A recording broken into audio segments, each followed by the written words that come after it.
Hello, we are back with Life is a Piano. Thanks so much for joining us today. Back in the saddle. Life definitely got busy. September was a crazy busy month between wedding season, preparing and entering the studio with Earth Radio, stuff related to Art Prize, shows in the nooks and crannies, a lot of driving, a lot of late hours. So for those of you who, have already caught up on all the previous episodes, you are rewarded with more episodes. We're back with Life is a Piano today with Detroit pianist, now LA-based pianist, Mario Sulaksana. If you like today's conversation and want to support podcasts like these, you can head on over to patreon.com/Dutcher Snedeker. There you can donate at different tiers, or rather, subcribe to get early access to audio and video versions of the podcast, exclusive merch, and more. You can also head over to DutcherSnedeker.com to see everything else that I'm currently up to around the internet. And if you dig this podcast, you can do all the things that help push it out into the algorithm. If you're listening on an audio platform, follow the podcast on, Spotify, Apple Podcasts, Google Podcasts, share it with your friends, whether it's on socials or just letting people know where they can listen to the podcast. Or if you're on YouTube, liking, commenting, subscribing, notification bell. These are all words you've heard because they are helpful. If you are the kind of person who just likes to consume free content, as many of us are, I do it all the time, those things help push my content out into the ether. So I appreciate those as well. All right, let's get right into today's conversation with Mario Sulaksana. Working into more of a routine. Yes, self-care, man. That's what it's all about. Yeah. How have you? Are you still, or where are you? You've been. I've seen you travel and some of your posts, but yeah. I'm home now, and home is actually now Los Angeles. Okay. So this is me here. It's nice and sunny out there, and yes, and I just moved in a couple months ago, but I was gone a lot, and so I haven't quite hung up everything on the walls yet, but we're getting there.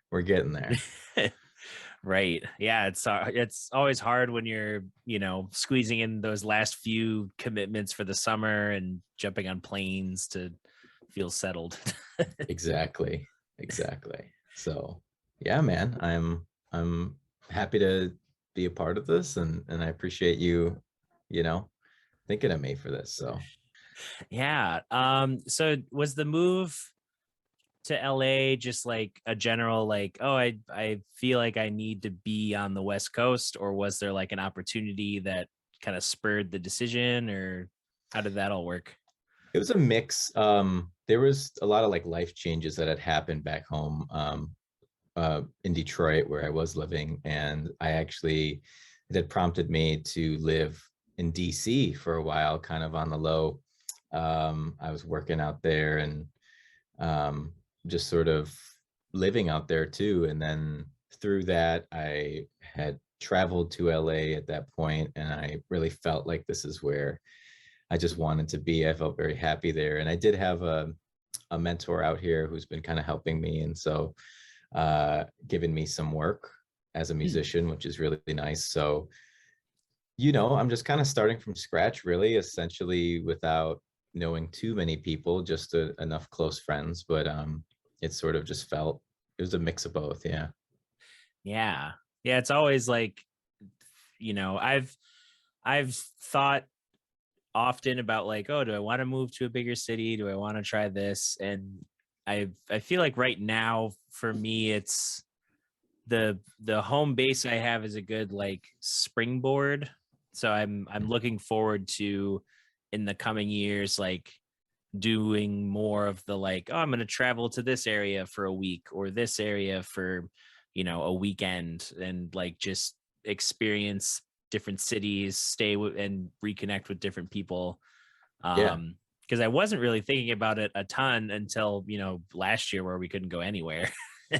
Right. And now I'm like, oh yeah, I have friends I could stay with in New York or LA or, Florida, Chicago, like just I have family all over the country too that I could stay with. So Yeah. it's about time I see some of these places. Hey man, I mean, you know where to find me now. So I'm looking, I'll get a gig for you out here. Don't you worry. I got you, man. Nice. Yeah. Has it been like,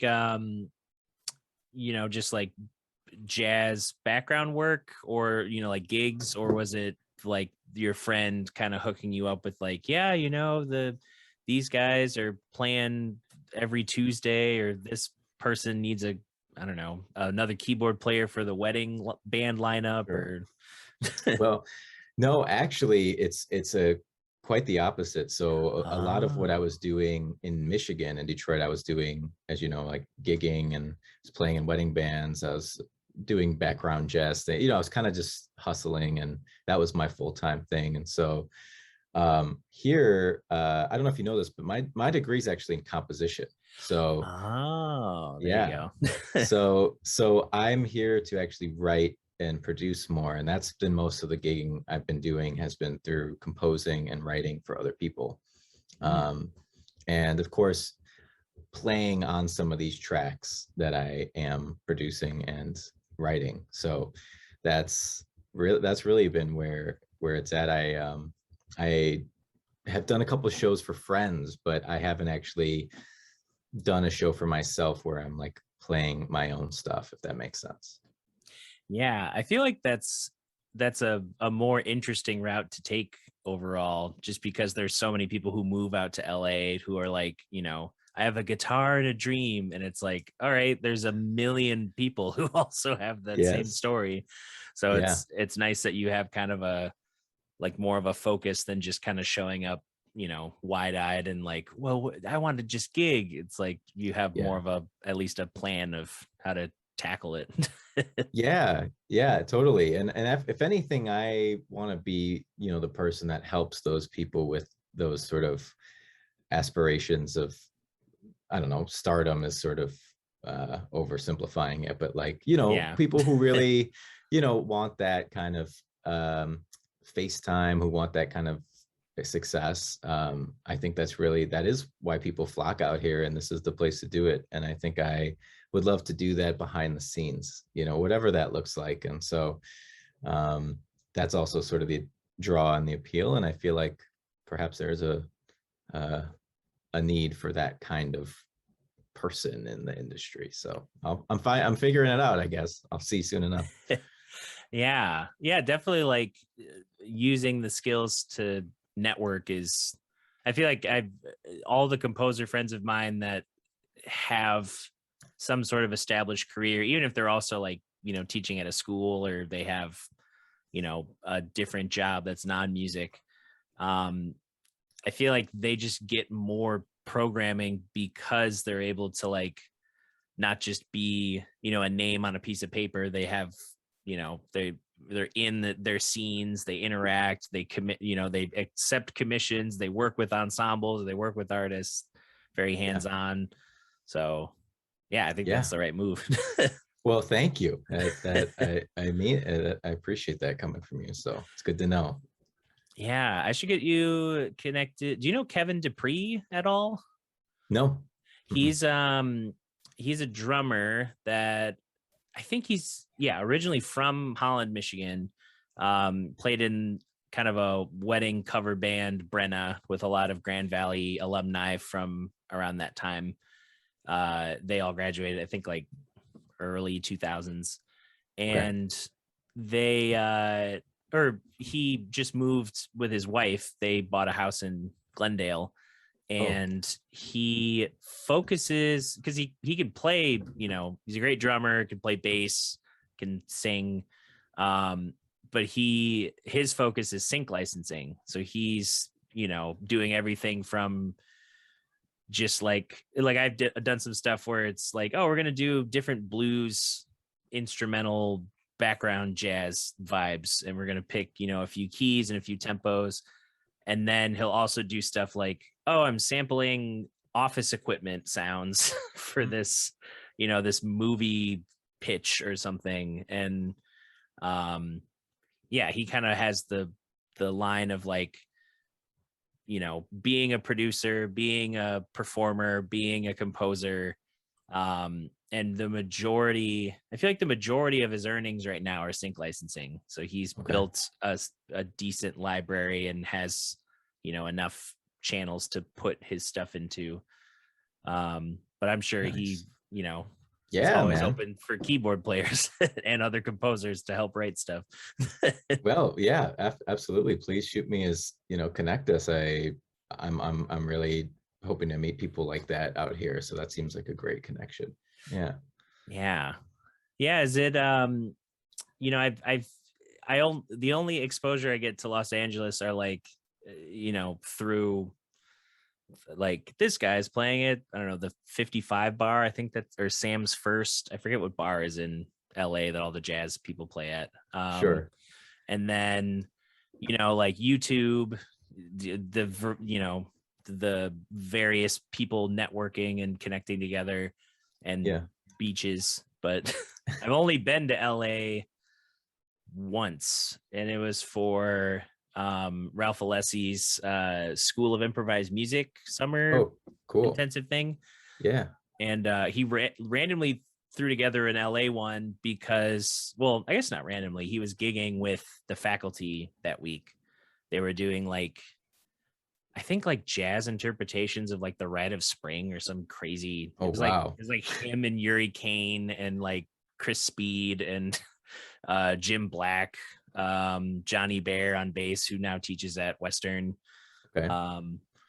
But we stayed in Koreatown, and I think all I saw outside of Cal Arts was the Blue Whale and like one other spot. Man, yeah, there's quite a few spots. I mean, it's one of those things where I'm always getting introduced to something seemingly every couple of weeks. I think with the pandemic, it's been hard because some sort of really established places still haven't quite opened up to their regular, scheduled programming, if you will. Right. And I just know of things in passing. I get people say, "Oh, this place used to be so killing. This is where people used to, oh, we used to go every Tuesday." Everything's in the past tense, kind of. And so there is a select things, and it really does sort of matter, distance. Like if you want to drive out, you got to make a commitment to go somewhere. Not to be the guy talking about traffic in LA, but it's true. Like. You know what I mean? You got, if you want to go, you got to go, because it's like you're gonna just spend all your night driving in a different, if you got to hop around places. So, so I have pretty limited knowledge of like the names of places. I'm also really bad with the names of spots too. So, but I'll let you know the more that I stop at.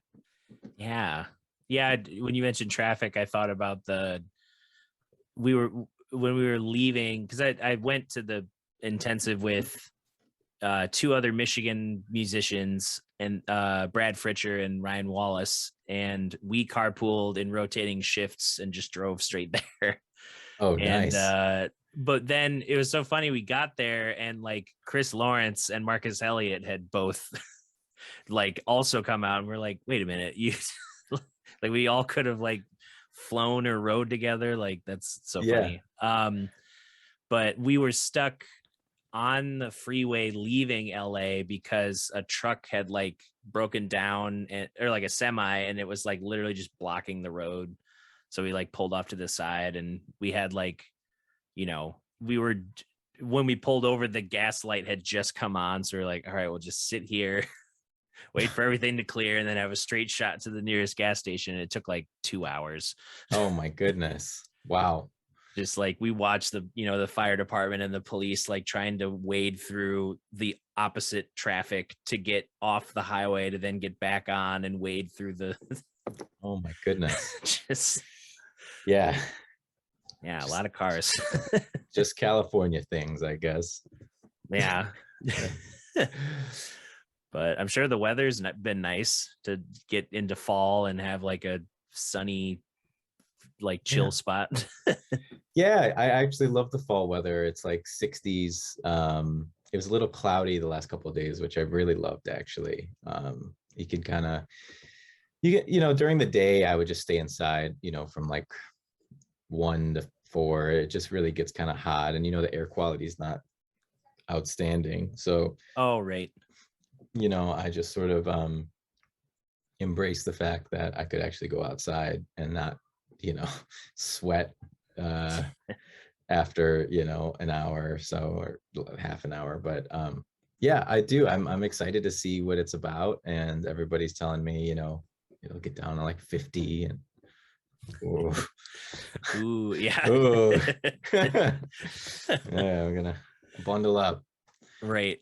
So yeah. Yeah. Well, that's cool. It's cool to have like that kind of change coming out of, a crazy last year. Just trying to gig in Michigan, or trying to do any work, I guess, in Michigan. Yeah. To be able to just like kind of start fresh in a new space. Mm-hmm. Yeah, that's sort of the goal. So we'll see where it takes me. Yeah. And thinking of Detroit, you did collaborate and do it, because I know I met you through like Evan. Yeah. What was it, last summer? And yeah. and just seeing, some of what you post on social is just like the artists you were like kind of working with and playing with, and kind of the styles. Is your focus in composition more on the jazz end, or is it just like I'm using the vocabulary I learned to just do whatever work comes through? Yeah, you know what? I think probably the latter there, honestly. I think, Detroit is very much a jazz city, and a lot of my mentors are great, jazz musicians in that city. And so I think, I had to make a decision for myself. Well, what do I want to be out here? Like, who do I want to be in that sense? And I still will be someone who collaborates. I'll still kind of have that language very much part of what I do, whether it's for film, whether it's for pop, for R&B, whatever you want to, I think that,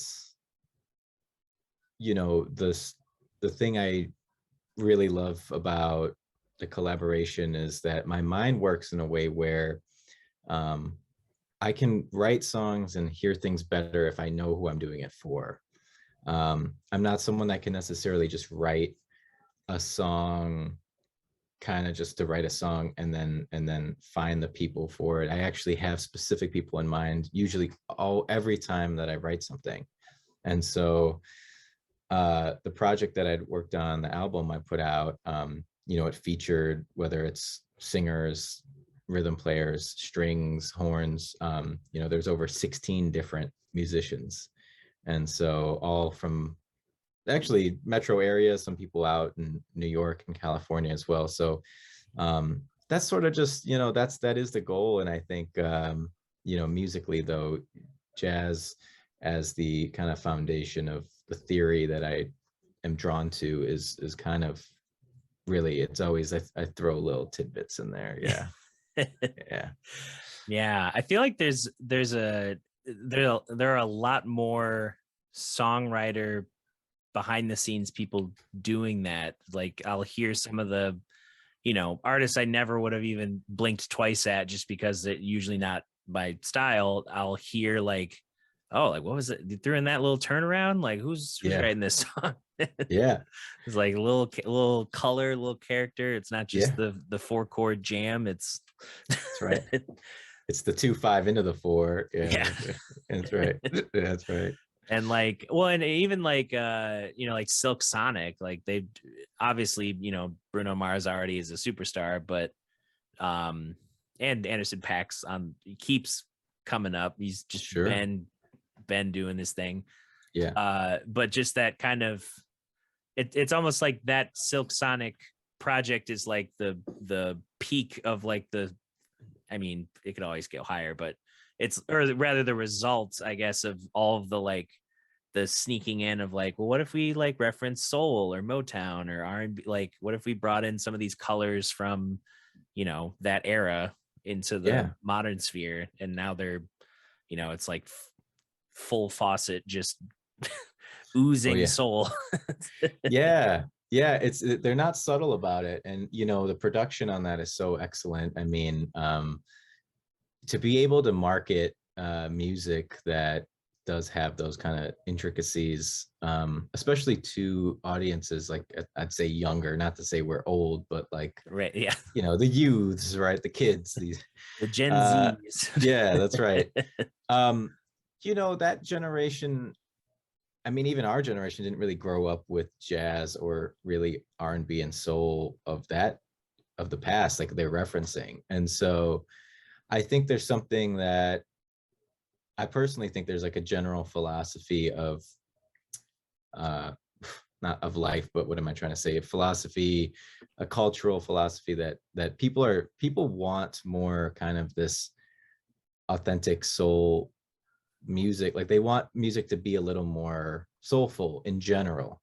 Even if that is in pop, even if that is in mainstream music. I think an album that I had really loved was Dua Lipa's album, Future Nostalgia. And, that was something that I had progressively listened to kind of throughout the year. It just would kind of come in and out. And then when I got here, I really took a look at it and I listened to the sort of intricacies of what they were doing. And some songs only have 3 chords maybe, but some of them also are very much, they make me feel, something, soulful there. And then I'm analyzing it as a musician. Yeah. And I'm like, oh, I couldn't just maybe sight read this. I couldn't, if I didn't know this, I would have to actually shed the tune maybe a couple times so I could get the chords down, So I think that like people are open to that at any level, whether it's Dua Lipa or Bruno Mars or just, up and coming, you know, indie artists. I think people are really wanting to fuse those sounds into their music now.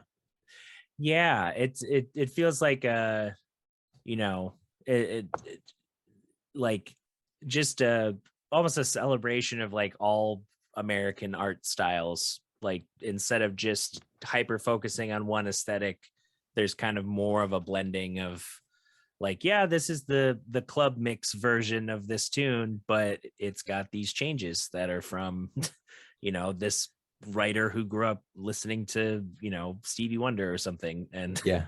now you've got a little ear candy for the musicians and a good dance beat for everybody. Yeah. Yeah. Win-win. It's Yeah. win-win. Yeah.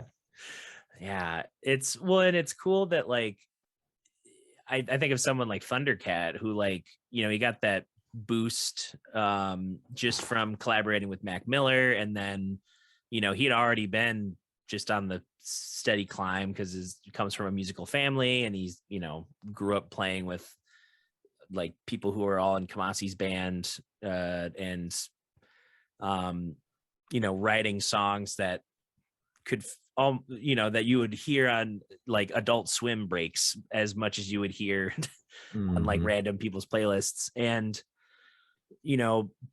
after making after making Drunk and then having a lot of those songs get radio play and just kind of more popularity, like all of his concerts, you would think like, okay, he's got these these songs with hooks or like this trap beat or something on the album, and then you go to the show and it's like a fusion show. Like Yeah. everybody's just slaying and shredding the whole time in and around these like goofy hooks and like songs about like being in the friend zone or like Yeah. and it's like it's funny to think that like a fusion band just kind of snuck into the popular music sphere. Well, I would go as far and this is merely a conjecture. This is not supported by anything other than my own empirical evidence. Right. I think that sort of like the rise of social media and memes and things like that. You know, I think when we think about jazz, I don't know, 80 years ago, I think there was sort of an underground aspect to it, and then it got very mainstream. I mean, okay, you could think of big band, but then when you think of like early, you know, bebop and stuff like that, like it wasn't necessarily appealing. You know, there's something counter to bebop, right? And Right. so I think this, like, these artists who are really in tune with sort of like the you know what memes really are, you know, to people that actually make them, and to ones who are like meme connoisseurs. You know, it's Yeah. very much against this grain. And the ironic part is that they eventually become BuzzFeed, and then it's not cool anymore. But then the irony is that people, the memes have so much power that you can then make memes of BuzzFeed making memes of the original meme. Yep. Anyway, why am I saying this? What does this have to do with the Thunder? I'm thinking that because, like, he's has that kind of energy. I think that music, I think that like a lot of the fans, and I'm one being myself. I think then you do see this like really like diverse spectrum of listeners and people who like this kind of music, because like he is connecting with them on a level outside of music. Like you Yeah. said, writing songs about friend zone or do rags or whatever it is, like, you know, it's like people on the internet who are on Twitter or Reddit or whatever, you know, they appreciate like that he's like part of that world too. Right.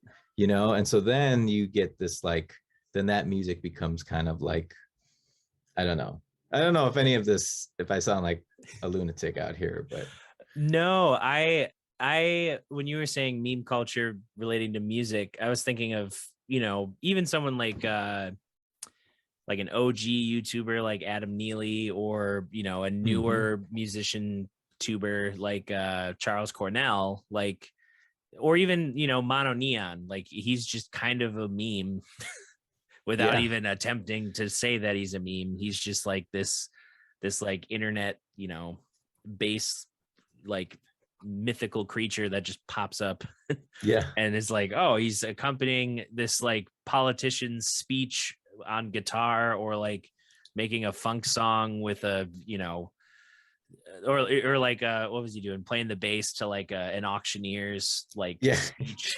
Like, yes, yes, just like, you know, he's just doing that, whether he's not going like, oh, it's a meme, I'm gonna make a meme. It's just like, I'm making this yeah. weird thing that I like to make. And It's other art, people, man. yeah. It's art. That's all it is. It's art, Yeah. and it reaches millions of people. Right. Yeah. It's So like that's, you know, I think that's in the benefit of like this. If we're going back to the first thing we were saying, like people's ear appreciating and you know, more advanced, I don't know, theory and music, you know, jazz theory, essentially, like the layman, the non-musician, like digging that. I think there's probably more people in the last 5-6 years than there was in the last 20 years of that age group. You know what I'm saying?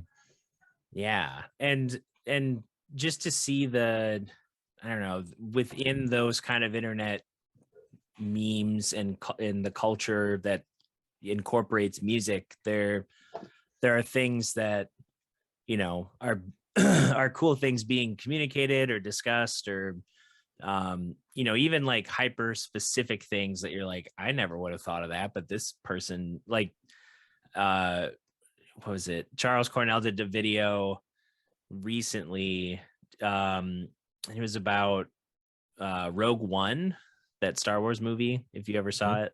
No, but I know of the movie. Okay. This, I guess this part is technically a spoiler, but if you don't care, I'll I It's can okay. explain it. Basically, they you know, they tie it in to the broader, you know, Star Wars universe by, at the end of the movie, having um like a hallway full of soldiers fighting Darth Vader, and his arrival, Charles, like, you know, he leads up to the arrival when he kind of walks into frame and then deploys his lightsaber, and, you know, the music kicks in. But he was showing that, like, oh yeah, they're in G minor, it's very sinister, they're kind of quoting some of the motifs from the soundtrack and from the franchise, and then the music dies away, Darth Vader walks into frame, and the music kicks back on with the same G minor chord, but the note, however they sound designed the lightsaber, it was an E. So it turned this random moment into, like, oh, not only did the moment change because you as the viewer are like, that's Darth Vader, and you're like freaking out because you haven't seen him in any of the other movies, and it's like a throwback, but he's also, you know, high def, modern looking Darth Vader. Yeah. And just the sinisterness of, like, oh no, these guys are all, they're done, it's Darth Vader. But you, like, visually you see it, canonically you see it, and then you know, the sound of that note changing the chord, like, is also a defining thing. And then even a step further, when he starts fighting and swinging the lightsaber, the pitch it kind of centers around is an F sharp. They're still in G minor, so there's still kind of that dissonance in the chaos of him, like, you know, force grabbing people and throwing things. And but then the music is trying to get back to C minor to kind of quote the Darth Vader theme, and I forget who wrote the score, but whoever wrote the score, they modulated down to E flat minor. So now this F sharp that he's been swinging around is in the key, and you're like, what? Like, it's like, oh, movement, and now there's literal harmonic movement, and you're like, what? This is why YouTube has all these nerds that just sit there and analyze, like, wait, what was that? And then suddenly there's a, you know, 12-minute video about that moment, and you're like, I never would have thought to do that for anything, let alone, you know, be that specific of an arranger to have, like, sound design play a role in, like, the harmonic progression. No, that's amazing. I would have never thought about that. And as you're talking about it, I'm like trying to hear a lightsaber sound, and how, of course, there's a note, of course there's a tone, Yeah, like a drone overtones. Yeah. Yep, but it's a note, but it's a note. But you know what I mean? Like, it is. And I never would have thought any of that. That's really fascinating. Yeah. And it just, well, you know, I also bring up that example just as, like, the fact that there's so many, like, I feel like every professor I ever had, you know, they were like, oh, you guys have it so lucky. All we had were records and time, and that's the only way we could learn music. And sometimes we'd find out an artist was coming into our town, but we didn't have any other way to know unless we saw it on a marquee or in the newspaper or on TV.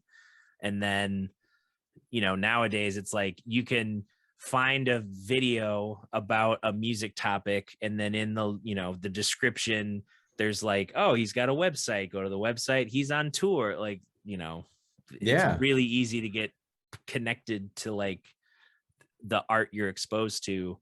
And that's like a cool thing to, like, have as a global, you know, populace. Just like, hey, I could just at any moment I can look up, like, the music of Ghana and learn something about that, and maybe incorporate those rhythms or melodies or something into what I'm doing, and, you know, explore another culture.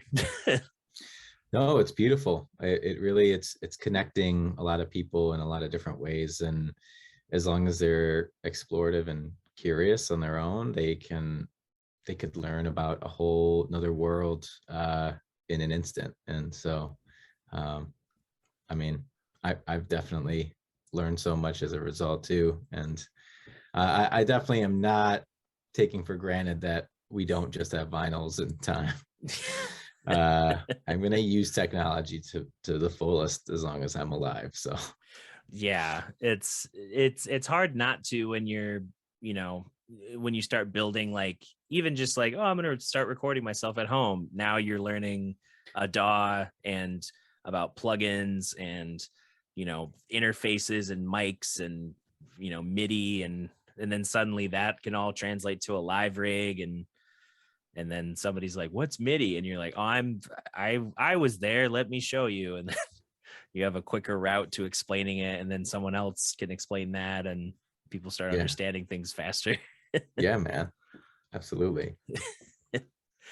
But yeah. So you were saying your background was in jazz. Was that like fully like, oh, I was exposed to jazz, started learning jazz, and now it's informing everything else? Or was it like lessons, classical or otherwise, and then you found jazz later? Yeah, no, that's actually a great question. I think just to give you the full timeline will answer that perfectly. Sure. So I took piano lessons as a kid, as many of us have. Mm-hmm. That are still playing piano, but not for everyone. Some people are those, I started in high school, now I'm touring, type. We love it. We love to see it. I took lessons, but I never had any recitals. I learned about like theory in this, but I was always drawn to jazz. And I remember there's these little jazz etude books. I don't know if it was from Alfred series or whatever, especially then Christmas jazz. I had these like little things, and really it was in middle school when I discovered the Charlie Brown Christmas book, and it had all the Vince Guaraldi transcriptions in it. And so I would kind of teach myself jazz through that. And then at the same time, I grew up in Ann Arbor. In Ann Arbor Public Schools, in 5th grade, you play an instrument. And I played the trombone, and I stayed with that in middle school. And I went to Blue Lake Fine Arts Camp. Yes, shout out to Blue Lake. Yeah, same. For jazz trombone. Oh, not same. Never mind. I went for classical piano, but still went to Blue Lake. Still went to, hey, maybe we overlapped. Yeah. I still remember my unit. I was at units. I was in. I think I was Broadway. No, it was Highlights, Big Band, and Broadway. Those were, I can't remember which years, but I feel like I was Broadway, Big Band, and something else. I don't know if I was ever in. I'd have to like go back, and who knows if even those names are still the same for all the units, but I'd have to go back and be like, yep, that was my unit. I remember this road or this path. Yes, exactly. Yeah. You got to feel it. Once you get in the camp, you would know. I also drank too much vanilla Coke.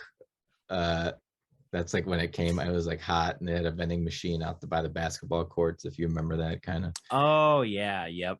Oh yeah.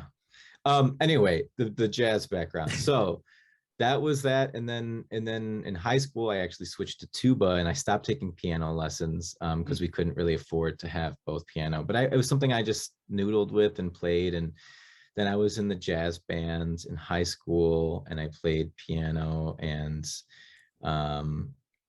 then really, but I still never had any really super formal training on piano with jazz. I never took a jazz piano lesson ever.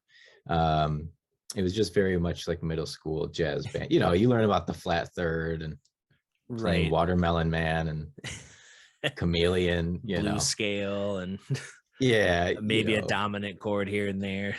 yeah, maybe, a lot of Glenn Miller. Yeah. I don't know what, well, actually, the best thing, listening to Miles Davis, So What, that I remember that being something that really stuck with me, and for many people who had studied jazz or just appreciate it, like being able to I can sing that solo, you know what I mean? It's just so iconic, and simple, but it's amazing. And so anyway, college, I actually auditioned on tuba to get in, and I played in the concert band. This is at Wayne State University in Detroit. Oh, okay. And so I was going to do music technology because I wanted to be a producer, and I realized how much math and engineering was involved. So I skipped that, and then I went into composition. And it wasn't until my third year in school where the jazz department needed a pianist. They, people knew I was friends with a lot of jazz guys there, and I was playing. And my teacher was Rob Pifo, really incredible vibraphonist, pianist, educator in the Metro Detroit area. And that was really when I began my true official training in jazz. That's when I actually learned about everything with jazz piano. And so that's where it really began. And then I guess, did that answer the question? Yeah, I think so. Yeah. Yeah, kind of a non-linear route to getting back to the piano. Yes, I know, right? So, but the piano never left me. That's the main thing. Even, right. Yeah. Even when it wasn't consistent, even when I wasn't taking lessons, even this, it always found its way in my life. And then I finally made a choice to be very, a lot more serious about it when I was kind of towards the end of college. Yeah. I think I did an interview with Cliff Metcalf. He's a organ player, studied under Jim Alfredson, and he's, just talent. He's a great organ player. And, when I was chatting with him, it was the same thing. Like, I'm so used to hearing everyone's piano story being like, yeah, I took lessons as a kid, and then, I decided to go into college, and then, it's like the classical Western music route. And Cliff, I think he started on saxophone and then picked up bass and then got into organ. Wow. So I was like, oh, that's crazy. Because usually it's like you learn the keyboard instrument and then everything else starts to make sense that you try, versus like learning a single line instrument and then getting into playing a chordal instrument. Yeah, totally. That's really fascinating. And that's the funny thing, is that I don't, I don't play any brass instruments at all anymore. I think if I really, shed, I could probably remember, but, right. But man, I would just get I don't know. It was hard on me. It wasn't easy, but I did like it. But I very much enjoy the piano a lot more. Yeah. And if it, with your focus being composition, piano is kind of more of the beneficial thing overall. Like if you were like, oh, I'm going here to gig, you'd want those extra two instruments in the back pocket for it's like, well, I can't do this gig on keys, but they need a third trombone for this random jazz band tonight. And you ever see Joey DeFrancesco do a trumpet and organ in one hand, like trumpet in one hand, organ and yeah, somebody showed me that because I knew he played like saxophone, but I didn't know he played trumpet. And then I was like, come on, like, yeah, I know. Slow down. Yeah. And it's like killing too. It's not like just some lines. It's like, no, it's like, it sounds really good too.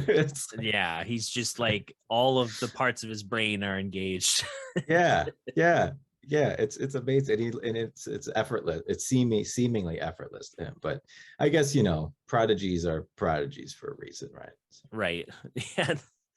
Yeah, that was like I was thinking of the Schultz family, like Justin and Jamie, and just how like, every time I scroll through my Instagram feed, I'm like, oh, these kids are just working. They are so like they're working, but in a way that's like, oh, they started super young. So a lot of the rigmarole of like, these are scales, these are, how to have proper technique on your instrument. That's all. They're 10 years past that, even being teenagers. Mm-hmm. And just to see like the, just how easily they can integrate into, oh, Jacob Collier asked me to do this thing, I'll go play guitar and keys. Yeah. And you're like, this kid, yep, he's a player. He's ready to just literally be plugged in anywhere. It's pretty amazing. And I definitely, admire the work ethic. I think people do forget that, even though seemingly comes easy to them, and there is some kind of natural, whatever you want to say, God-given talent that Right. is there. There's a lot of work that goes into that, and I think for any fellow Indonesian Joey Alexander, Oh, right. being he being so young and so short that I couldn't think he could touch the pedals, but he would be up there with like Winton and stuff, like sitting in on a blues. It's just like, you can't, you have to put work in Yes. to cultivate that talent. It doesn't just lend itself to, and I could make a basketball reference about Tracy McGrady right now, but I'll spare that. But just, you can do your own research about Tracy McGrady for those who don't know. Yeah, well, that's true. It's like, in the discussion of prodigies, I think of like Rick Beato's kid when he kept putting out those videos of his ear training stuff.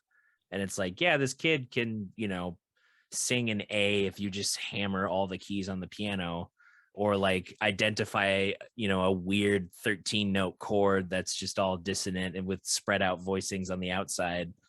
But that didn't, that wasn't like, it's like talking, like he had to get to a point where he could speak words. And then, same thing with all this ear training. He had to get to a point where like, oh, now I understand the names that go with these sounds. I can better identify them. Yeah, totally. And I've accepted that I might not have the foundation and chops that these prodigies have, and you know what? I'm totally okay with that. I really am. Yep. I am. Yeah, I think music school can and definitely breed that, like, it's like I spent hours and they're so much better. And then you're like, but they also spent hours. It wasn't just in your school. It was, there's always some sort of trade-off with the amount of work you're putting in. It's like, okay, maybe they didn't, have LAN parties in high school playing, Call of Duty with your friends, or like, Yes.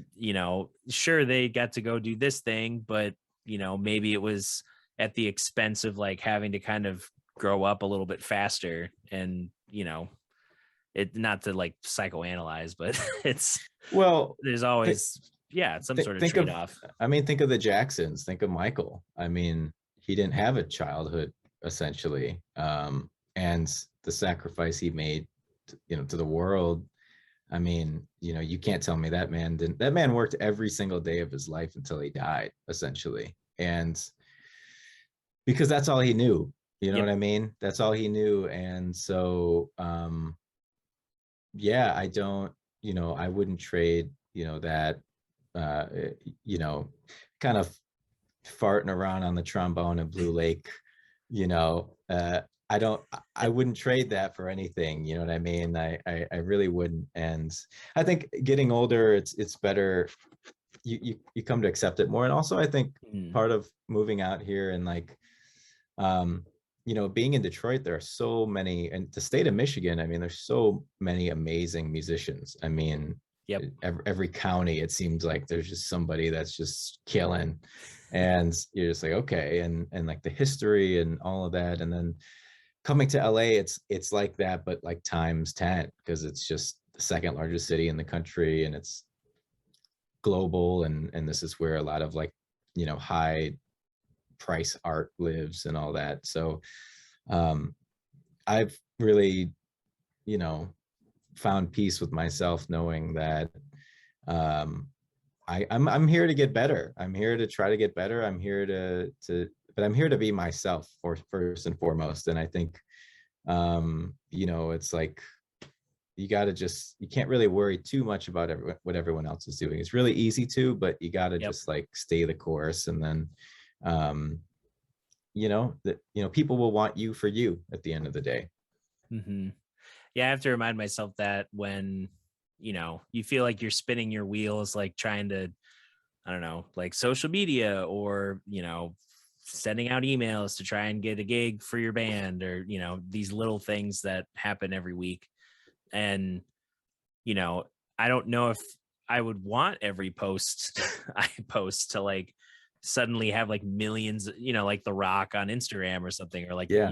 the D'Amelios like on TikTok. Yeah.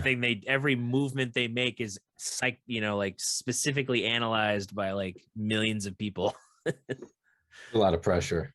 Yeah, it's a lot of pressure. And like, well, and thinking of the D'Amelios too, like they have a weird reality show where like the premise is kind of like, man, we're really young and it's hard being this well known and famous, and it's kind of weird and it's hard to live life. And then it just cuts to the parents and they're like, if it ever gets too hard, we'll just we'll pack up and move back to Connecticut. And it's like, it sounds like it's already there. Why is this you're making this content ad nauseum? It's just It's like those checks, bro. It's those checks, man. yeah. And like I ain't mad. But that's a life that you and I hopefully will never experience. I don't Safe think I'll to be say. I'm not a D'Amelio sister. I can't. No. I'm slowly I realize with TikTok I just have to kind of do it. I like started it and then like stopped when the spring hit, and now my TikTok's just like adrift with no content. But That's all right. It's I don't even have one. And and that's the thing I'll say. So, we like we were saying earlier, I have a project out, an album and stuff, but it was really interesting, the series of events, how that all happened, and what sort of culminated after that was also this like idea of, well, who do I want to be as like a solo artist? Like, what do I actually want to do? And so I kind of decided a long time ago that the music that I'm going to put out is really more for me, and to sort of act in business settings. It's like a portfolio, right? It's like a resume. It's like a discography, because I'm on a lot of different other people's projects, but I think I want to put out music that's for me, that's produced by me, that can like then say someone can see that and say, oh, I really like what you did there. Do you want to work on a song? Can you produce this for me? That's sort of what the real goal is for that, because I thought just in this little like, time frame of putting out an album, it was so stressful being, my own manager, marketer, this and that. And granted, it was during the pandemic, and like people were really fatigued by, I think, social media and music and like distant media.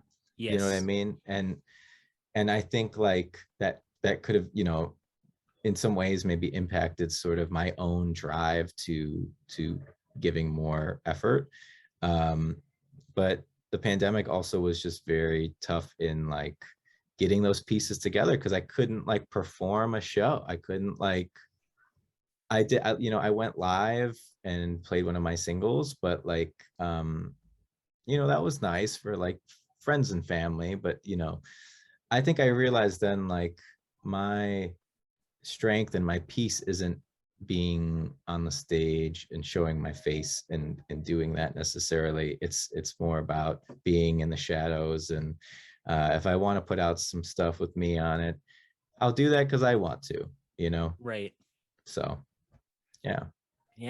And that's a good place to realize now, versus like, I don't know, trying to think you have to be some sort of like, oh, I gotta lead my own band, and oh, I gotta look as fit a certain aesthetic so that I can get the attention that comes with being a front person. And Yes, it's like, okay, yeah, but do you really want to do that? Or they're out. So, and what comes to mind, well, this is life as a piano after all, right? right. Okay, so the person that I really admire, the person I would love to meet one day and essentially talk to is a man named Greg Fillinganes. You know about Greg Fillinganes? Yeah. Yep. Detroit's own, Highland Park zone actually. And, you know, he's out here in LA, he's doing his thing. I absolutely like, you know, I need to write down a question because I don't know what I'd say to him because I just admire his work so much. And, you know, it's like one of those things where he was like, yeah, I'll do some solo stuff at one point after like being on Songs in the Key of Life and Thriller and all this. Yeah, I'll do that now. You know what I mean? Like, it's amazing. And I think like, you know, that's sort of where the people who know who Greg is now, not where, who he is, like those are like, it's like people like Quincy and Stevie and like, oh, like those people like know Greg. He even played the synth solo on Versace on the Floor, the Bruno Mars song. If you remember that. Yeah. Do you know that song? I heard it's it on 24 Karat. Yeah, it might have been DJ'd at one of the wedding gigs I did. Oh, amazing. If you listen to that synth solo at the end, I looked at the crowd, I'm like, damn, I was like, who is this? I looked at the credits and I had Greg on it's like, okay, of course. You know, I'm like the thing that like pops out. Great song. But anyway, you know, I think about it like that. It's like being around artists and really enhancing them and like making those things better. And then you know, your solo stuff is for you. It's not for anyone else, and it's not for a label. It's not for your mom or dad. It's not for, you know, maybe that's not the dream. And again, I don't know. Maybe that was his overall dream. I don't know what his like overall goal was, but I'm just looking back at it. I just have so much respect and admiration for that, and I'd love to somehow. That's the kind of energy I want to sort of take with me in my work. Yeah, it's almost like how, like, you know, in terms of like, you not really, well, I guess in this case you would understand a little bit of the intent, because Nina Simone like was like, oh, I wanted to be a classical music pianist and now I'm playing jazz. Yeah. And just like like that unintentional crossover of like, oh, now she's bringing that expertise into this medium while also establishing herself as kind of a singer and you know, a front person rather than just a soloist. And I think I was talking with someone, you know, about how, or no, it was probably, I think it was for my solo podcast. I was talking about how like, you know, how to make it was the prompt that I gave myself. And it's like, you know, success is all over the place in terms of music. Like some people would love to just be like, I can gig twice a month at my favorite bar. And like, that's the happiest they'll ever be in their whole life, is that moment. And then other people are like, you know, they want to be Kanye. I want to be like a love-hated, super mega gigantic star. Yeah. Where everything I do is scrutinized and videoed and, you know, analyzed. No, but that's too much. I mean, but hey, to each their own. I mean, but again, Kanye levels of success is not, I wouldn't want to touch that by a mile.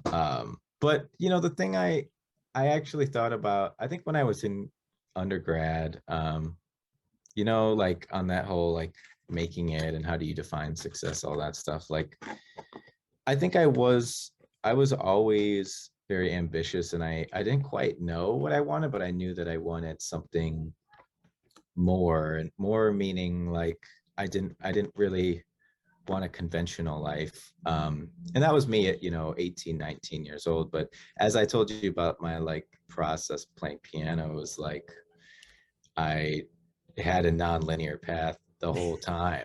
And so I think it actually makes a lot of sense. I ended up here in LA, but I have a lot of respect for the people that I've gone to school with, or my mentors who are out there in Detroit, who raised kids, who had families, or maybe they just went on tour and they lived a very simple life and got to play with some of the most amazing people, meet presidents and distinguished guests from all around the world. And now they're just teaching because that's what makes them happy, and they're just, you know, like I Yeah.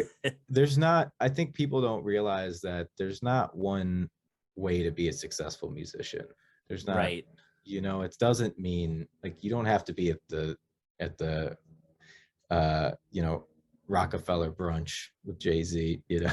Yeah. You know, Yeah. you don't have to be, Funny. that's not um but you know, and I think that's what I'm still trying to figure out for myself, and like especially now as I say, as I get older, Right. you know, what do I really want? And I think you know, I look a lot at like what you do out there in Western Michigan, and you've gotten so much, like you work with so many different people out there, and from all around the state, all around the region, really. And I think it's really awesome, the sort of culture that you've immersed yourself in, but you've also kind of curated and cultivated yourself. So yeah, man. Yeah. I'm I'm constantly, I was reminded the other day of, just this past week, I thought about like, it was a very Earth Radio focused week. We were in the studio for 3 days with a guest producer, this guy, Paul Clemson, people call him PK. He's worked seemingly with everybody. Like he's been like, on Justin Timberlake tours, The Roots, Jill Scott, Alicia Keys, Badu, Soulquarian stuff back in the day. Wow. And I'm just like, what? And then to have him, he was very, very earnest person, very like, very like fit right in with the band. Like very surprising to have someone like so far removed from what we were doing to like just slide right in and, offer good suggestions, help speed up parts of the recording process. But he was just saying that like he's been super, it's that mixture of like he's played all these, award shows and international film festivals, and or at least helped produce, like he was on the sound end, um done all these things, and it's like the more creative, more intimate moments that are like some of the standout ones. It's not so much the, like, all Yeah. right, well, I'm on this tour doing this similar thing again, and or this part's fun, but it's a Yeah. grind. And so when I hear, someone like him who's done a lot of different things, and is still, finding like, or still defining what success feels like and looks like for him, that's kind of my motivation of like why I take on different projects, or I try to, carve out space to grow a skill set, because it's, it always leads me somewhere I wouldn't expect. Like when I went to Grand Valley, I had no idea about the contemporary classical space or the, contemporary chamber music in general, and then got involved with the new music ensemble there and was opened up to like, oh, there's this whole world of like the intersection of like modern music and technology, and like the traditions of jazz and classical kind of interwoven with, like you could have the Bjork pop aesthetic, you could have the, Mhm. The super nerdy, obscure aesthetic of like, I don't know, like performing a piece with like a cactus and contact mics. Like the most Classic. obscure, yeah. The most, like choose your own adventure style of collaboration. And just I've always been open to like, I'm a pianist, but I kind of get bored if I'm sitting in one role for too long. Yeah. And it just, that's kind of what motivated these podcasts, just to like, in the back of my head, like I like listening to podcasts, and the podcasts that I want to hear in Michigan aren't really happening. Like most of the time it's like a quick blurb of like, so did you write the lyrics first, or was that and then someone else they cut to a commercial and then they come back like, so you're on tour. Yep. Playing these dates. All right. That's it. We only had 3 minutes to talk to this person that has made a career in this. Yeah. So to have like a way to chat with other folks about their experiences and learn, like I learn something every time I talk to somebody. And then I've, the few people who are tuning into these podcasts right now in kind of the area, they're all, they're learning something. They're, follow-up questions. There's this, more of these conversations are happening beyond just like, a workshop once a season from a school or something. Yeah. Oh, absolutely. And, it's good that you could reflect on that for yourself and say, well, I need to maybe break the monotony in a way, or I need to just keep myself engaged, my brain engaged in this way. And, I think ironically enough for myself, I actually have to do the opposite, where I think I do too much. And I need to do one thing at a time. If I'm going to be composed, I need to just compose, if I'm going to be MD in a show, I need to just practice. I need to just shed and like practice the show, like, yep. I think that's also just another thing that I, I've kind of learned out here, too, is like, I could sell myself as a whatever pianist, producer, composer, songwriter, whatever. Like right. I could do all those things, but I personally don't think I do all of them extremely well. I think I do all of those pretty good, and some things better than others. And so I think being more serious about the industry and about what I want to accomplish, I've had to like take a step back and say, well, maybe you gotta do some kind of trench work again and like refine those skills. And maybe you gotta like do some, tedious things every day that seem repetitive, like, because of look how long I've been doing everything else for as long as I was. Yep. So it's actually, so I think a little the opposite. It's more of like, hey, like buckle down, get something regimented and get out there. Yeah. And when I think of like, all, my focus is on the performing end, as how it like, the bands I play in and like doing studio recording work, and everything else that I've learned is stemmed from being a capable performer. And it wasn't me going like, I want to be someone who writes about music and does sound engineering and works for the studio. And it was just like, I want to be a great pianist. And then understanding like, oh, I have 3 uncles who are all musicians, college professor, symphony oboe, jack of all trades, cellist, jazz pianist, composer, and engineer and teacher. And somehow as a child, but like seeing all of them, they have like, here's the main focus, and then everything else kind of informs the main focus. And also can, like, oh, if my main focus is being a college professor, when I have time off in the summer, I can focus on this thing that I like. Or when the symphony's not playing, I can, focus on doing clinics or something. Like it. Sure. It's like I don't know. I think of the Tony Hawk quote when he was asked about this, iOS app that he made, like a game, kind of like a condensed Tony Hawk's Pro Skater for your phone. And the interviewer was like, "Why make an app? Like, you're Tony Hawk. Like, you literally." You are what most people think of when they think of this thing. It's like Tony Hawk. It's like, you've already, established your legacy. Like, why would you care about being hands-on with app development? And he was like, well, I like to learn every part of the business I'm in so that I know what I don't want to do. Yeah. And that's like a great, like, oh yeah, it's not just like trying to hustle so you are well equipped for like a million things.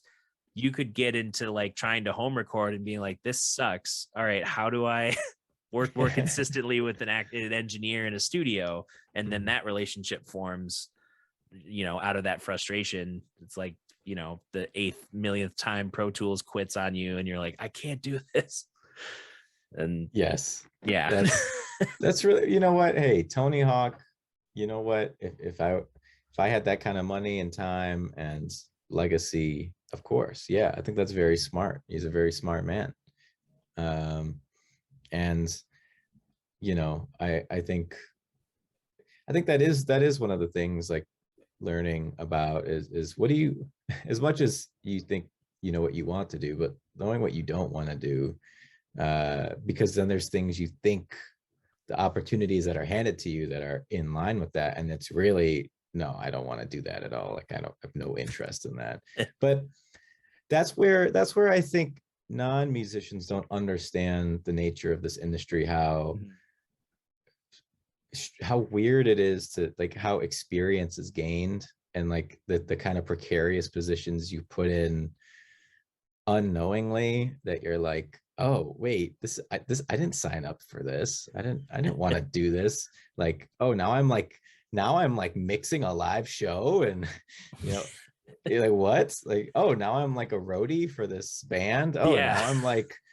now I'm like sound engineering a session. What? Like, you're just like, oh, that's what I'm doing. Like, that's what I'm doing. That's what I'm. And then you're like, oh, I only got paid $100 to do something that someone should get paid $800 for. But right, because I didn't know, it's like, that's the kind of stuff we have to go through. Or I'd like to say had, because I'd like to say I know better now. But I'm sure everybody can share an experience where they were sort of not coaxed into thinking something, but they just, they thought it was like, oh, if I'm going to be a gigging pianist, this is what I have to do. I have to like do this because this is part of it. And you're like, right. I don't have to do that. I don't have to do that. I don't have to do any of this. What? Yeah. Wait a minute. Yeah. Yeah. Yeah. Well, and thinking of like how you're talking about like the, focusing on a thing and almost like talking of like specializing, that's something that I feel like it still exists even in an era where like most artists are expected to be their own 12-person team before they actually get a person to help, not even a team, just another person who's not a musician to like help with the booking or the back end or the finances or something. And it's like, for as many expectations as there are to like be your own team, it's also like really cool to see people who are really good at like, oh yeah, this person's been an event manager for however many years, and they've worked on all these shows and put together all these events, and they're really good at like taking an idea and a or a stop on a band's tour and making it into a cool experience. Or this person's really good at like Mark Rebier, like he just doubled down on his weird like brand of improv and Yeah.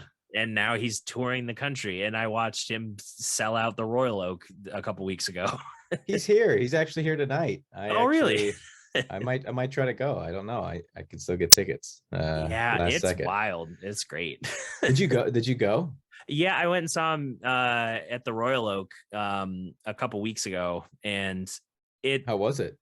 It was such like, because the opener was also the opener was Curtis Roach. I don't know if he's still with him on the tour, but Curtis Roach is a Detroit hip hop artist who made the Bored in the House meme. Yeah.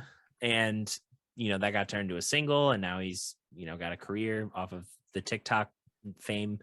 But it was a whole show born out of the internet that sometimes you see like, oh yeah, this band was touring and then they made their online presence. But to have the opposite, where it's like, yeah, this dude, like Mark Rebier, he streamed at a brewing company or whatever it was in Dallas and just like did 4-hour sets and like clipped out the nuggets that were like popular from those streams and like built an online fan base around this weird thing. He like, as soon as he walks into a room, it's like he plays. It's like he's simultaneously like playing the people's champion while also like curating the id of the audience. Like he's able to just be like, all right, what am I gonna do? This song is about dancing, sex. All right, let's go. And it's like just does that. Or like he walked out and literally just asks the audience, like, like, what do you want? And like some girl was already like wasted, just like, it's my birthday and I'm a bad bitch. And then like another person's just like, like, I just want to hear loops. And then he's like, all right, here we go. And he goes back and he starts looping bad bitch in his looping station, makes like a dance beat. Suddenly there's 10 people on stage all dancing and like, oh my gosh, just off to the races, like totally like, all right, people, energy, my tool set, me just doing this for 3 hours, or how it is, probably like 2, but he just totally, like, I've never seen a room like so excited to not know what's going to happen. Yeah, and that's like a rare experience. absolutely. Yeah, that's so fascinating. I've heard a lot of great things for honest, like people have seen him in other cities, so I don't know, I might be a hot ticket, we'll see. Should have well, that's great, man. And that makes me happy to know that, even because sometimes you think internet success, not a lot of like tangible qualities of a performance live, because you can curate anything on the internet, but like, right, someone like him, he's like he's just like a wrecking ball of energy, so like I think that translates over the internet, and I could only imagine in person. I'm sure it's a really amazing experience. yeah. And just like, to think that like not even that long ago he was a telemarketer, and like now he's just literally built an empire off of improvising and comedy, Yeah, and just literally just tripling down on what he likes doing. dude, it's great. Mad respect. Yeah, it's like another person I want to talk to for my other podcast is Myron Elkins, this like kid who like seemingly just materialized into like emerging fame. And like I knew of him through Mark Lavengood, kind of in the Americana roots bluegrass space in Michigan. He's a younger kid. I want to say he's like 19, but he's kind of like Billy Strings, not technically proficient like Billy Strings on an instrument, but like the way he talks versus the way he sings is like, how are you like this older man in a smaller man's body? Like, how do you have like the voice that sounds like you've traveled 1,000 miles and you're like a good storyteller, but you're only like, a handful of years old? And he, within the last couple of years, the only things I saw are like, okay, he did a thing with Mark. Oh, okay, he's at this, local thing. Oh, he did a Dogtown studio session. Cool. He's got some new singles. Oh, maybe he'll put out an album. I haven't seen an album from him, or maybe I missed it. And now it's like, oh, he signed to William Morris Entertainment, and he just played with like Marcus King, and like, he's doing some shows in Florida with Rival Sons. He was on a festival bill that had like Dave Matthews on it. And Wow. I'm just like so curious at like a dude who literally seemingly didn't even go through the conventions of like gigging out to make a career happen, and like just found an avenue to start actually doing that, but on a bigger platform. Yeah, that's and more power to them for finding that out and figuring out that formula that works for them. I think I don't know, maybe, that does sort of lend itself to a larger question of what people who have gone to music school, for example, are led to believe, and the direction they're supposed to go, and how can you get, like you checking in on this person every so often, seeing now where they are, and having, like you said, seemingly little to no experience in the same sense that people like you or I do. And Right. like it's great. It's like great, the hustle. I admire, but then also you think of the thousands of people who are, really scrapping along to have that kind of success. You know what I mean? And so I think if anything, it just proves that, there's not one right way to do any of this stuff. Right. Yeah, there isn't. Everyone's path is going to look different. Yeah, and it's interesting to have like,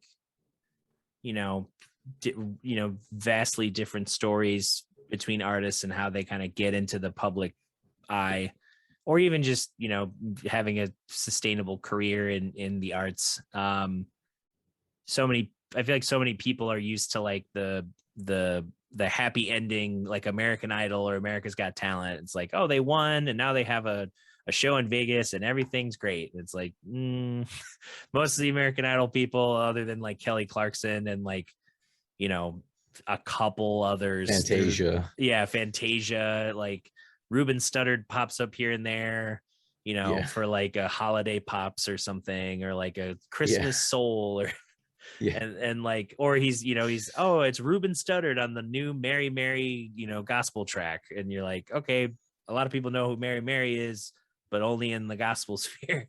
Yeah, right. It's like, okay, it's a different. I remember seeing like, I think it was Bo Bice that like performed at like Woodland Mall on like a pop-up stage, and I was like, this is weird. This is not what it was. I was still in like middle school, just kind of being like, this is not how, you think like, oh, they were on TV on the national stage, they're overwhelmed with calls, and it's like, no, they just, no. It's the way those shows are engineered behind the scenes, and contracts they sign. Yeah, and it's a hard thing to communicate to, like, because you want the average listener to be informed and engaged, but you also don't want to ruin a good time they might have had, it just believing that things, magic is real and fairy tales exist. Right. It's like, yeah, the magic comes from, it's not just one singular event. Sometimes it is, like when Erykah Badu tweeted out Hiatus Coyote, and then suddenly this huge American audience latched onto their sound, and they were able to like kind of cross over to the States. But yeah, other times it's like, yeah, just a slow climb, or like, oh, you did that one thing you didn't think was going to lead anywhere, and suddenly that person's talking to that person, and then 5 years later you're doing the thing you wanted to do. Yes, exactly. And, that's a good reminder, I think. And I definitely, I face this out in Detroit and out here in LA too. It's just like, sometimes I do question, I'm like, well, what am I really cut out for this? Do I really want this? But then I think, well, what else would I be doing right now? Yeah. Like, honestly, what would I be happier doing something else? And I would say at this moment, I would say no. Mm-hmm. And I think it's good to check in on yourself like that. But like, it's very true that it's like, I there's people who have a lot of, I don't know, TV time, notoriety. They have a lot of like followers maybe, but they don't really have a lot of work. Mm-hmm. I think even in Hollywood, I think even for A-list actors, people don't get calls. Like sometimes people don't get called. Like we forget that too. It's like, this is just the nature of the industry. Famous people sometimes are like, can I get a role? Can I get a job? can I get a tour? Can I, you know? Yeah, I'm ready. Like, can I go do the same thing I've done before, just Yeah. now? I've got an Oscar and an Emmy. What do you, Yeah, you know, I'm worthy. You saw me up there with Bradley Cooper, and right. Yeah. it's like, and they can't even get work sometimes. So, Mm-hmm. it's putting that into perspective makes me feel a little better sometimes. Yeah, I'm like, okay, if these people are having the same struggles I'm having, it's like, okay, it's just the nature of the beast, and you kind of, I don't know, diversifying for me kind of helps remind myself that I have the ability to create a lot of opportunity, whether it's like showing up prepared for a subbing gig or assisting with sound like I did this past weekend. And I assisted with sound and it was working with my friend, but I also got to interact with a bunch of new musicians I hadn't met, getting to have some conversations, even just, like I think of Bunny DeBarge was one of the artists on this festival I did on Saturday. And I hadn't ever heard the name but I had heard that sample, like the song that hip hop artists had sampled a bunch of times. And so it was cool, like getting to learn a little bit about that history kind of happening in front of me, but then also talking with the bass player and being like, just hearing him nerd out about his rig, which was a sick rig. Like it was like an Ibanez, like BTB Prestige. It's like a $3,000 bass. And then like a Mark bass cab that looking at it, you'd think was heavy, but it's super light. And then like somehow you connect it to a cabinet and it's like, oh, now it bumps down to 2 ohms, but 500 watts. And you're like, what? That's like, it's like the perfect. So, okay, now I know something about bass gear that I didn't know about. And we had, just a conversation as like people in this career. And it was a reminder that's like, yeah, they're playing with a legacy artist from a Motown family. And, like I'm doing my thing here, but for this moment, we're just talking like the same, like if we were the same age and the same circumstances, we would be having these same conversations, even though he's like further along in his career than me in terms of like age and experience. But there's still that like camaraderie of like, yeah, we're doing it. We're both doing some version of this weird industry. Yeah. I think that's what time has been best on it. It demystifies a lot of the maybe allure, which like, or even the scary stuff. Like it really shows how at the end of the day, these whatever world-class famous musicians are just humans that were sitting exactly where we were at one point in time and having the same conversations, and then their route lend themselves to wherever. At least you'd like to think the down-to-earth ones. I haven't really met anyone, thankfully, that I have been turned off by to work with. I've never, I don't know. You would like to think everybody has a good kind of nature behind them, but yeah, it's definitely you having discernment, I guess, as an artist, is important to like keep things moving and kind of parse through the things you don't want to do, the people you want to work with versus, some of the periphery, like, hey, come play this gig that will keep you occupied every Thursday for the foreseeable future, but it's at a bar you don't like going to. So yeah, I think that's like a good summary of everything that we've been talking about. Just like, sticking to your guns, letting in the info and influences that help push you along, and then make a way for yourself in the process. But thanks so much for sitting down and chatting. Absolutely. I know you mentioned being in the background, but you do have an album out and probably some other spaces people can check you out, even if it's like, oh, I just have an Instagram. There's been plenty of those people who are like, yeah, my website. You're like, okay, cool. So where should people find you? find me on Instagram. I'm Rio on the Insta. A name Perfect. I will never change. My name is Mario Sulaksana, but my Instagram, Rio is a nickname I got in college, and I kept that title, so I did that. And there, I'll have a link to music, and I will be probably putting in that link also music that I've either written, produced, or performed on for other artists, because that's really mainly what my MO is. So. Right. Well, cool. Yeah, that's a great place to check out stuff. And yeah, glad to hear you're getting settled in LA and the journey continues. Yeah, man. And I'd love to see you out here. So, you know where to find me, and aside from Instagram. Right, yeah. Other places. Yeah, I'll have to let you know.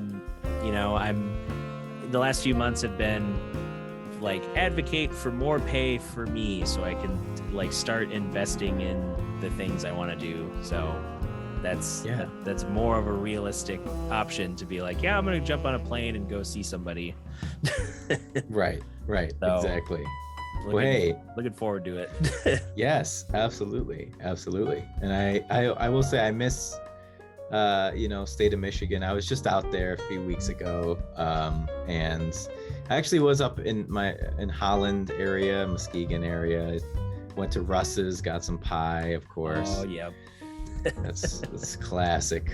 For those who don't know, rhubarb is my favorite up there. They make a mean rhubarb pie. Oh yeah, that is good. So go get that. Just got to shout that out if we're being mad specific on Western Michigan things here. Yeah, shout out to the Russes on 28th, south of Division. Yes. Go check out. Yeah. The drive-thru is always perfect, Yeah. But yeah, look forward to seeing, updates in the future, and hearing more about what you're up to, and I'm sure we'll chat again soon. Yes, thank you for hitting me up. I'm so glad to be part of this, and I had a lot of fun talking. Yeah, well, enjoy the rest of your 3 hours difference, so evening almost. Evening, yeah. The sun is not quite setting, but we're getting there. Getting close. Yeah. Yeah, man. Yeah. Awesome. Yeah, you too. Yeah, I'm gonna get right into editing stuff. Dig. Awesome. Well, yeah, enjoy the rest of your day. Feel free to leave. I'm gonna record the intro and outro just while this is still recording. Okay, great. Yeah, hopefully that was good. Yeah, there's Sufficient. no expectations other than conversations with other pianists and people who use keys for whatever purpose. Amazing. Yes, we did talk about keys enough, so Yeah. I do feel like it's good. It was a philosophical conversation. We did it. We're back. Life is a piano. 100 more years. Life's a piano. 100 more years. That was a fun conversation with Mario. He, is a recent friend. As I mentioned in the podcast, we met summer of 2020 through our mutual friend, Evan Taylor. We spent some time in Ludington while Evan was in town. And looking forward to hearing all of the great things he'll be up to in the future in LA. So keep an eye out on what he's up to. Check out the links in the various descriptions, whether on YouTube or listening on whatever other platform like Spotify or Apple Podcasts. And you can support the podcast through patreon.com/Dutcher Snedeker, or you can just see what all the stuff I'm up to, DutcherSnedeker.com. And we'll catch you in a couple weeks for the next episode of Life is a Piano.